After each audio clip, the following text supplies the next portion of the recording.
Hello friends, my name is Megan and welcome back to my channel, or welcome if you're new, and welcome to today's video, which is a Waterstones haul. Now that might seem like just a regular video for you if you were in the UK, however I'm a Canadian, and I finally decided to place an order to purchase some books that were either exclusive editions or that had covers that I enjoyed more in the UK or were signed, or for any particular reason I thought it would be better purchasing from Waterstones than, for example, my chain bookstore, which would be Indigo.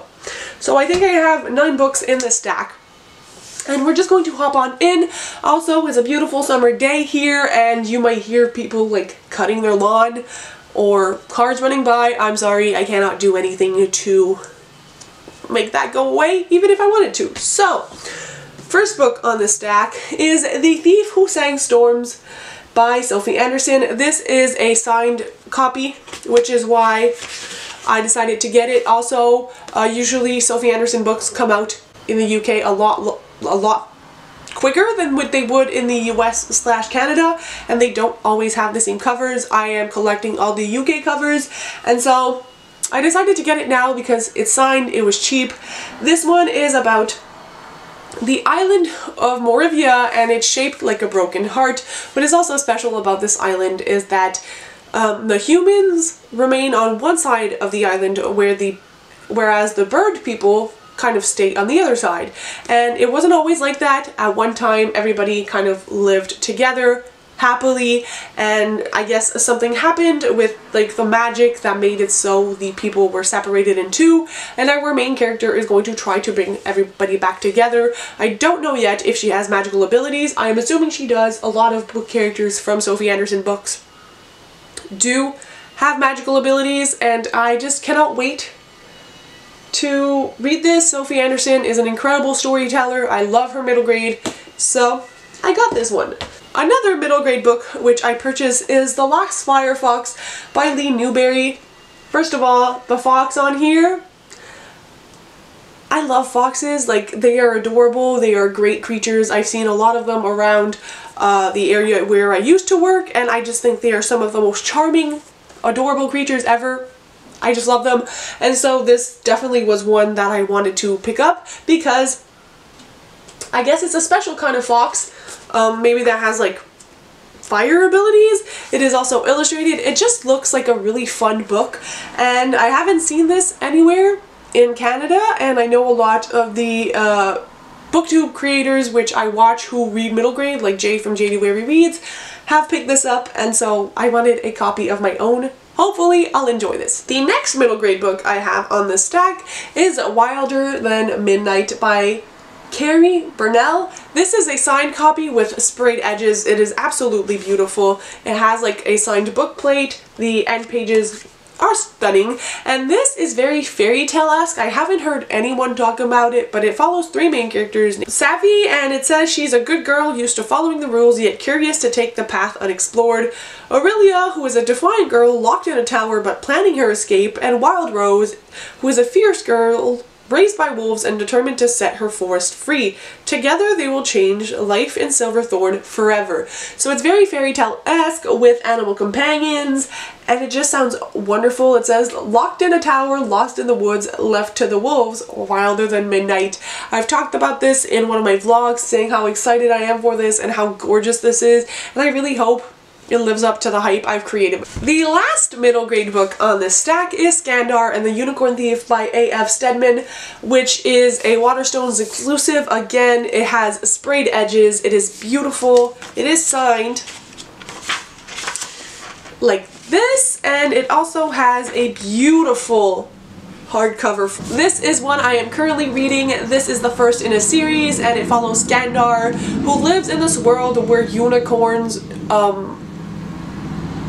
are not exactly how we would picture them. So essentially, years and years ago in the story, some wild unicorns like took over this island, and in order to be able to like live on this island and maintain peace and not have them like wreak havoc on everything we know, there are teenagers and adults who become unicorn riders. Now, Skandar doesn't live on this island, he lives on the mainland. However, there are so many unicorns that they need children from the mainland to go. And so these children are like brought up knowing about these unicorns and kind of realizing that unicorns are not nice and fluffy in this world. And the way it works is you have to like study to pass this exam, and if you are kind of linked with a unicorn, it will hatch, and from there you and them create a bond, and so they do not go wild. But if unicorns go and hatch by themselves without having a rider, then they will become wild, and that is dangerous for this world. Shenanigans ensue very quickly in this book. I'm really enjoying it. I don't want to talk too much about it, but that's kind of like the main idea with this book. It is gorgeous, and I'm really happy to have this exclusive cover. I also have one thriller book, which is The Maid by Nita Prose. This is a book you can get in the US, like a lot of them other books, like with the US cover. However, I don't like the US cover, and I also don't like deckled edges, and so I decided to go ahead and buy the UK cover. I'm sad I missed on the exclusive edition from Waterstones, but it's okay. I still really enjoy the UK cover for this, and this is about a main character who is a maid in this hotel. She's used to like being forgotten and not very much seen by the people at the hotel, the people she works with, until one day she goes to clean this room and the man is dead in his bed. I think this man was like of importance. He was a significant figure in the community, and everybody thinks she's the one that killed him, and so she needs to be able to prove her innocence. And the tagline is really catchy. It says, "I am your maid, I know about your secrets, your dirty laundry, but what do you know about me?" I've heard amazing reviews, so I got it. I also went ahead and purchased Gallant by V.E. Schwab. This is the UK version. I love it a lot more than the US/Canada cover, and I actually heard V.E. Schwab talk at a online event with HarperCollins, like Harper Frenzy, and I was immediately gripped by the synopsis of this book and the idea behind it when she talked about it, and a lot of people say it reminds them of like her middle grade series, the Cassidy Blake series, and it's like my favorite thing I've read by Victoria Schwab. I haven't read a lot, but admittedly I love her middle grade, so it kind of like solidified the idea that I really want to read this. It's also very short, like it's just over 300 pages. The end pages are stunning, and this is about this girl who, I don't know if her family dies.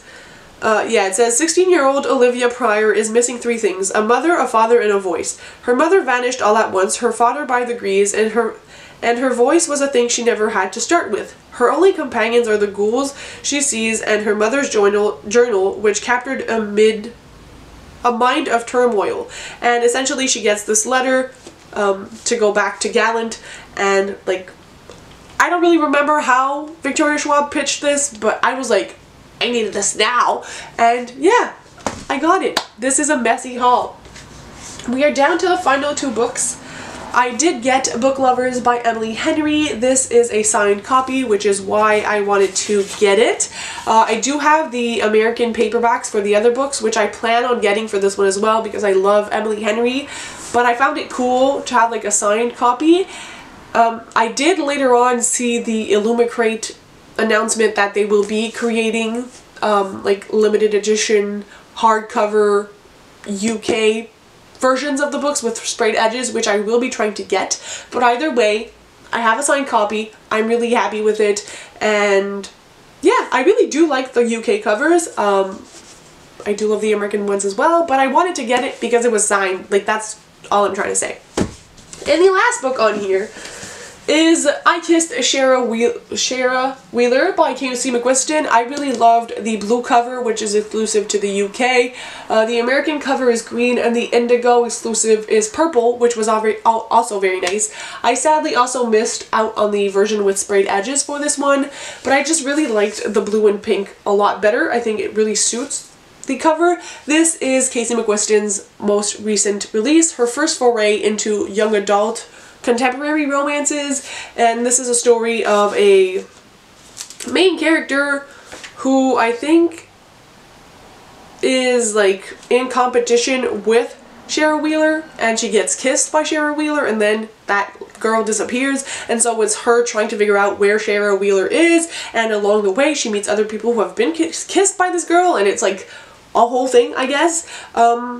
I've seen very mixed reviews for this book, but I'm still excited, and yeah, I just really wanted the blue UK cover, so I got it. So those are all of the books I got. Let me show you the spines. I feel like that would be helpful.